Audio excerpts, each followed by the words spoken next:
కాళేశ్వరం ప్రాజెక్టుపై power point presentation live వీక్షిస్తూ ఉండగా పవర్ కట్ అయింది. ఈ ఘటన జగిత్యాల బీఆర్ఎస్ పార్టీ కార్యాలయంలో జరిగింది.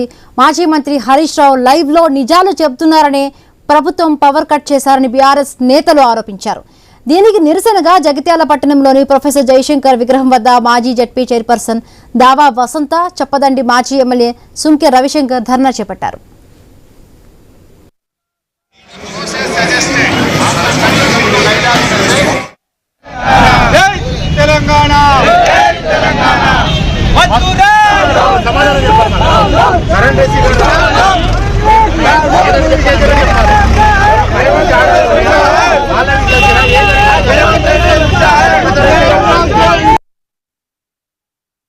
మరి నిజం ఎప్పటికి కూడా నిప్పు లాంటిది దాగదు. కేసీఆర్ గారికి మంచి పేరు వస్తుంది. ఇప్పుడు స్థానిక సంస్థల ఎలక్షన్లు ఉన్నాయి.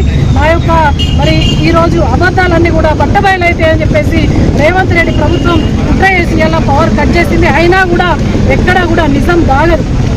అబద్ధం అనే పునాది మీద ఇవాళ రేవంత్ రెడ్డి ప్రభుత్వం నడుపుతూ ఉన్నాడు. అబద్ధ పునాదులు చాలా రోజులు నిలవదు, అది ఎప్పటికైనా కూలిపోతుంది.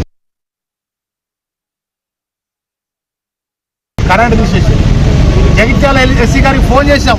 5 నిమిషాలు చూసినాం, 10 నిమిషాలు చూసినాం, 15 నిమిషాలు చూసినాం, 20 నిమిషాలు చూసిన తర్వాత మరి కరెంట్ కేవలం హరీష్ రావు గారి ప్రజెంటేషన్ చూడకుండా కాంగ్రెస్ కుట్రలో భాగంగా కాంగ్రెస్ ప్రభుత్వ ఆదేశానుసారంగా ఇక్కడ ఉన్నటువంటి ఎస్సీ గారు మరి కరెంటు బంద్ చేయడం, కాంగ్రెస్ ప్రభుత్వం ఎన్ని కుట్రలు చేసినా ఎన్ని కృతంత్రాలు చేసినా మీ యొక్క ఇవి చెల్లవు.